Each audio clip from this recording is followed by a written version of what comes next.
وہ تمہیں ایسی مشکل گھڑی میں جہاں تمہیں سب کچھ ناممکن نظر آتا ہے لاتا ہی اس لیے ہے تاکہ تم جان سکو کہ سب کچھ نصیب یا وقت نہیں ہوتا۔ کچھ چیزیں بس دعاؤں کی محتاج ہوتی ہیں۔ پھر فرق نہیں پڑتا کہ دنیا رکاوٹ بنے یا پھر مقدر۔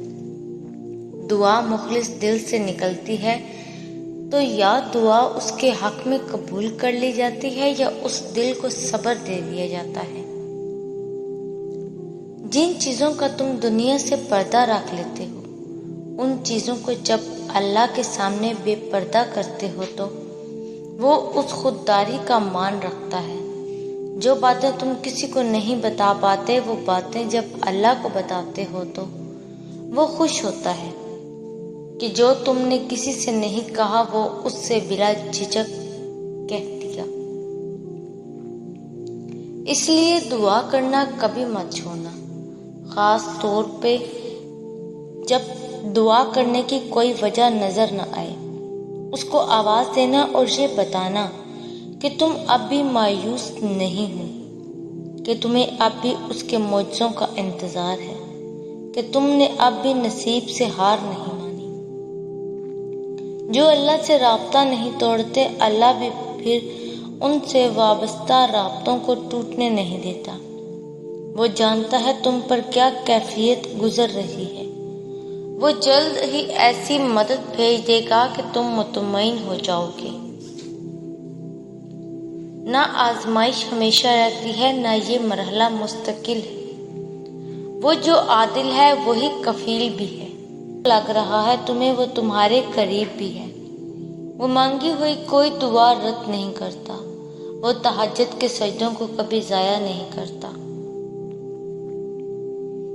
جب بات اس کے بندوں کا دل دکھانے کی آ جائے تو وہ نمازوں اور عبادتوں کو خاطر میں لاتا ہی کہاں ہے۔ پھر کچھ کام نہیں آتا، نہ ہی جوابات اور نہ ہی دلائل۔ پھر تو مکافات عمل ہر حال میں ہو کر رہتا ہے۔ جیسے توبہ قبول ہو جائے تو یاد گناہ بھی ختم ہو جاتی ہے، بالکل ویسے ہی جب اللہ کو تمہارا صبر کرنا پسند آ جاتا ہے تو وہ ہر اس یاد کو تمہارے دل سے نکال دیتا ہے جو تمہیں بے چین رکھتی ہے۔ وہ دل مطمئن کرنا خوب جانتا ہے۔ قرآن شفا ہے، غم زخم ہوتے ہیں، لوگوں کی باتیں زخم ہوتی ہیں، محرومیاں زخم ہوتی ہیں، گناہ زخم ہوتے ہیں، مایوسی زخم ہوتی ہے۔ ان سب زخموں کو ہیل کرتا ہے قرآن پاک۔ یہ اللہ کا کلام ہے، کوئی معمولی چیز نہیں۔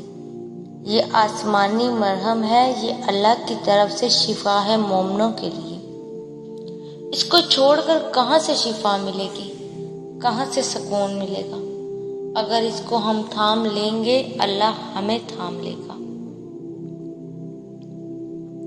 کتنا خوبصورت لمحہ ہوتا ہے نا جب آپ نماز سے فارغ ہو کر کسی تسلی کی امید پر اپنا قرآن کھولتے ہیں اور ایک آیت پر نظر پڑتی ہے۔